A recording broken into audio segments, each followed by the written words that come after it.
Picture this: you stumble into your favorite coffee shop, half asleep, ready for that first life-saving sip of caffeine. But instead of the familiar hiss of the espresso machine, the barista gives you a sad smile and says, "Sorry, we're out of coffee, maybe for weeks." That might sound like a nightmare, but in August 2025, it became reality for millions of Americans. Prices didn't just creep up, they exploded to $8 a cup. Chains closed stores. Independent cafes shut their doors. And in a twist no one saw coming, Canada, the quiet neighbor to the north, suddenly held the keys to North America's coffee supply. This isn't just about your morning latte. It's about how a single miscalculated tariff by Washington triggered a coffee war, handed Canada an unexpected economic weapon, and left the US struggling to catch up. Before we dig into the whole story, make sure you subscribe, hit the like button, and ring the bell so you never miss our deep dives into the global moves shaping your everyday life, even the cup of coffee in your hand. The first spark: Washington's coffee gamble. On August 1, 2025, Washington announced a bold move: a 50% tariff on all coffee imports from Brazil. The idea was simple: hit Brazil, the world's largest coffee exporter, hard enough to give US producers and alternative suppliers a competitive edge. Supporters of the move claimed it would strengthen the domestic coffee industry and punish Brazil for what the administration called unfair trade practices. On paper, it made sense, at least politically. But the reality is that America doesn't grow enough coffee to meet domestic demand. The climate in most US states simply isn't right for large-scale coffee farming. Hawaii and Puerto Rico produce coffee, but together they account for less than 0.1% of US consumption. So where does the rest come from? Imports, mostly from Brazil. Which means this tariff wasn't just a political jab. It was a shot at America's own caffeine lifeline. Brazil doesn't blink. Washington expected Brazil to negotiate quickly. But instead of bending, Brazil pivoted, and fast. Brazilian exporters began redirecting shipments to friendlier markets, bypassing US buyers entirely. Europe picked up some of the slack, while Asia increased orders, creating new trade patterns almost overnight. But it was Canada that moved with surgical precision, spotting the opening instantly. Within days of the tariff announcement, Canadian trade officials were on the phone with São Paulo, hammering out a deal that would change the entire North American coffee market, shifting power and profits away from the United States. Canada's quiet power play. While Washington made headlines with its tariff announcement, Ottawa worked quietly behind the scenes, avoiding the political drama.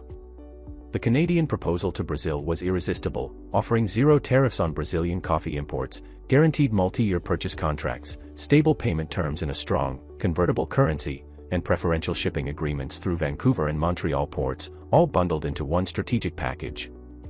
By locking in these terms, Canada didn't just buy coffee, it bought priority access for years to come. The agreements meant that Brazil would fulfill Canadian orders first, before even considering any US buyers, regardless of whether Washington later dropped tariffs. It was a classic case of striking while the iron was hot, and Canada struck at exactly the right moment, securing an economic win without firing a shot. The US coffee meltdown.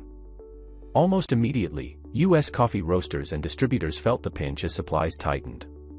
Premium Arabica beans, the gold standard for American coffee drinkers, became scarce, forcing buyers to settle for lower-quality alternatives. Importers scrambled to source coffee from Africa and Southeast Asia, but supply chains were longer, costs were higher, and the taste profile simply wasn't the same. US consumers noticed the drop in quality and the sharp rise in prices. In cities like New York, Seattle, and Chicago, coffee chains began charging bean surcharges, an extra fee per cup to offset soaring costs. Some chains cut operating hours, others reduced drink sizes, and many independent cafes closed for good as margins vanished.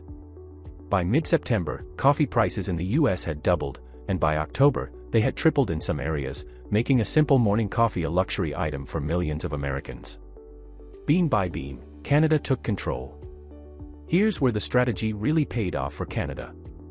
With exclusive long-term deals, Ottawa effectively became the North American gateway for Brazilian coffee, controlling supply routes and pricing power like never before.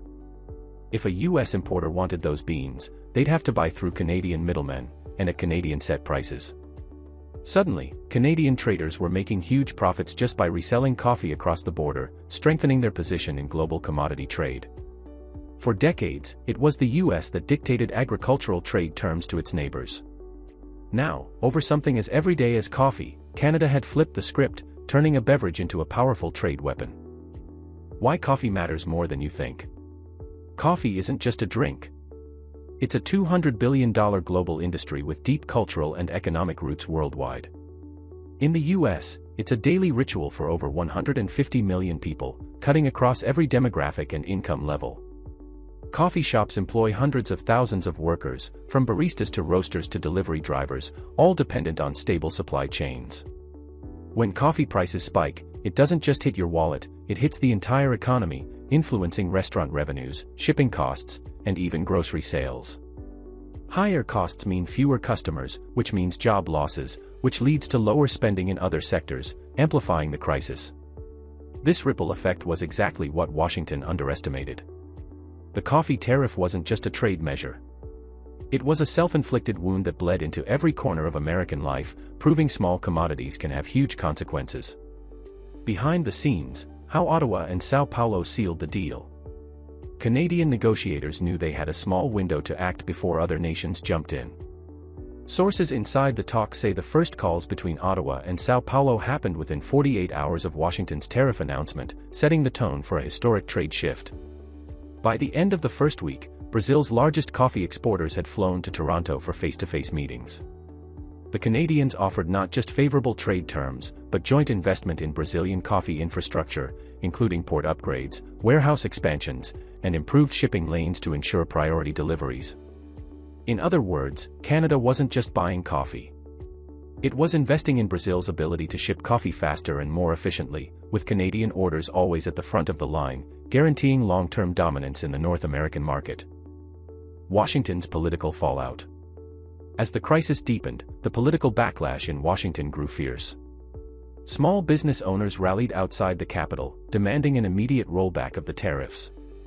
Governors from coffee-dependent states, including big Democratic and Republican names, called for emergency measures. But reversing the tariff wasn't enough. Even if Washington scrapped it, Brazil was under no obligation to sell to the US ahead of its Canadian contracts. In some cases, those contracts stretched 5 to 7 years into the future. The historical parallels, when tariffs backfire. This wasn't the first time a tariff backfired on the US.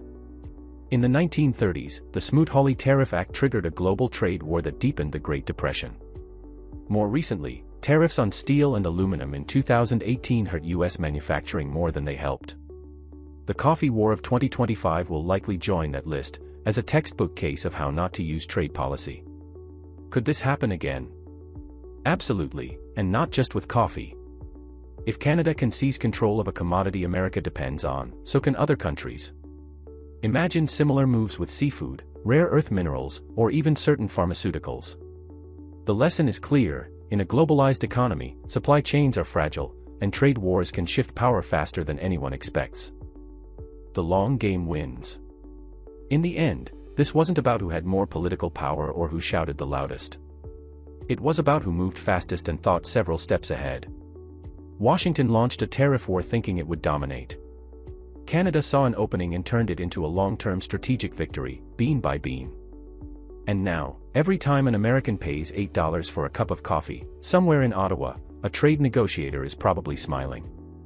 If this deep dive opened your eyes to how a single trade move can shake the entire economy, even the cup of coffee in your hand, then don't let this be the last time we talk about it. Hit that subscribe button, smash the like, and ring the bell so you're first to know when the next big story breaks. And I want to hear from you. Do you think Washington should drop the tariffs now, or double down and try to outplay Canada? Drop your thoughts in the comments, and let's get the debate brewing.